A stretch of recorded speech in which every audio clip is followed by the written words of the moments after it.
Welcome to today's broadcast of Daf Yomi. Today's Daf is Daf 46, Masechet Tractate Nazir.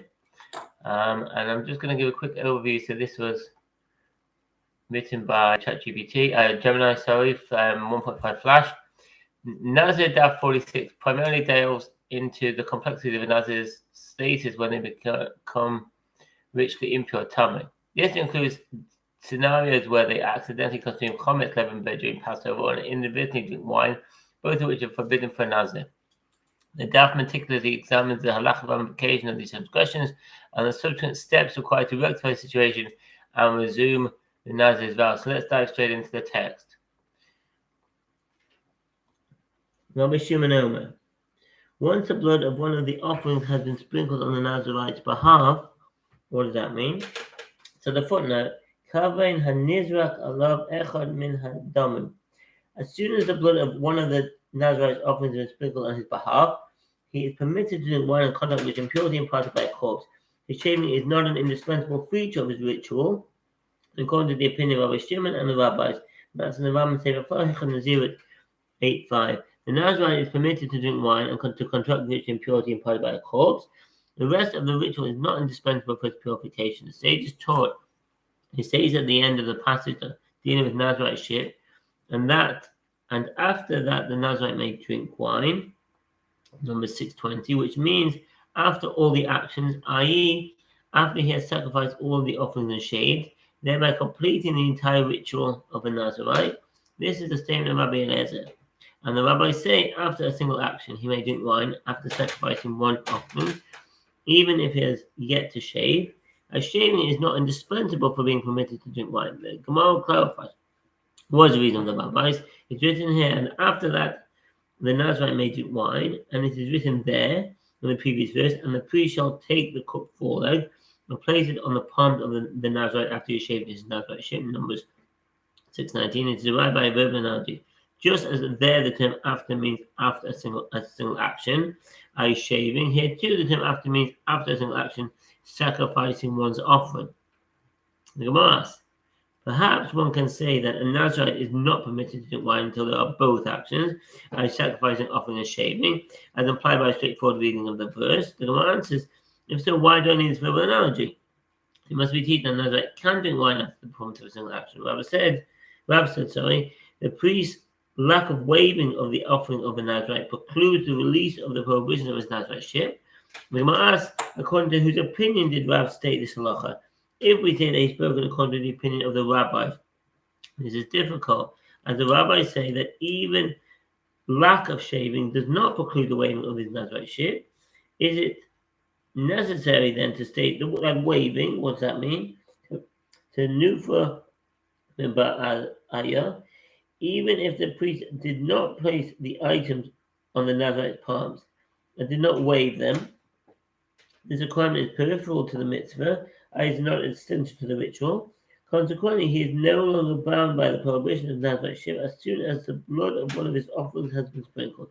And that's the Rambam Sefer Farhich Nazir 8.5, which is not indispensable in the case of other offerings.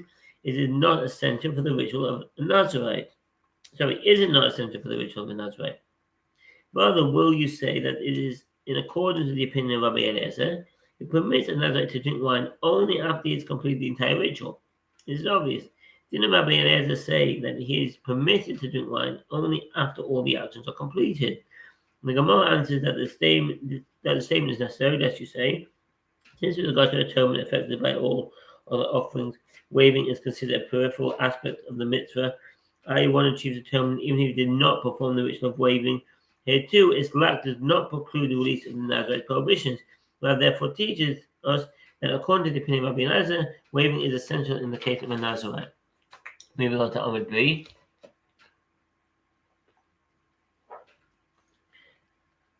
The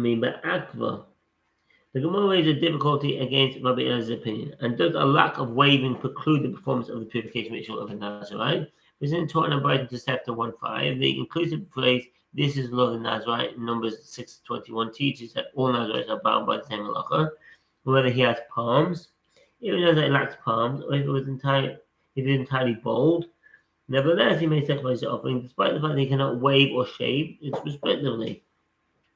Rambam Sefer Flahich and 085. Or whether he does not have palms. Since one who is lacking palms certainly cannot wave, this indicates that waving is not essential. The Gemara refuses proof. But what about that which is taught in a similar Bible to Section 1.5? This is the law of the Nazarite, whether he has hair or whether he does not have hair. So too, we explain that lack of shaving does not preclude the ritual in the case of one who has no hair. But it's taught in a Bible to Section 1.6 with regard to entirely bald Nazarite, Nazir Memorot, an entirely bald Nazarite does not have to pass a razor over his head. Halacha follows Beis Hillel according to the Sefer and the Gemara in Chapter Yoma, Rambam Sefer Flahich 085. He cannot shave his hair with the razor as required. Beis Shammai say he need not pass a razor over his head, and Beis Hillel say he must pass a razor over his head. And Ravina said, what is the meaning of the term need not, said by Beis Shammai? It means that he need not shave, and he has no remedy. So what does that mean? Eilo Takana. In other words, Rabbi Eliezer, who holds that shaving is essential to the ritual, maintains that this Nazarite cannot perform the purification rite at all. According to the rabbis, Beis Shammai mean that he has no way of remedying this particular mitzvah of shaving, and that's from the Tosfot. And he has no way to complete his Nazarite shave. This indicates that according to Beis Hillel, he does have a remedy, i.e. he can pass a razor over his head and thereby fulfill the mitzvah, despite the fact that he does not have any hair. Similarly, one can say that Rabbi Eliezer holds that waving is indispensable, and when the Brisa states whether he has palms or whether he does not have palms, it means that waving is indispensable. The Gemara adds, and this interpretation of Beis Shammai and Rabbi Eliezer maintain that one who is unable to perform the action mandated by the Torah has no remedy and cannot complete his Nazirite is a contradictory statement of Rabbi Pedat. Rabbi Pedat said, Beis Shammai and Rabbi Eliezer said the same thing, and they follow the same principle. To what statement of Rabbi Eliezer is Rabbi Pedat referring? As it is taught in the Brisa, a leper who does not have a thumb, what does that mean? Eino bohen yad b'chulu, a leper who is missing his right thumb, the big toe of his right foot, or his right ear can never be richly purified in accordance to the opinion of Rabbi Eliezer. Rambam Sefer Kabbalah Hilchos Mesuri Kapar 5.1.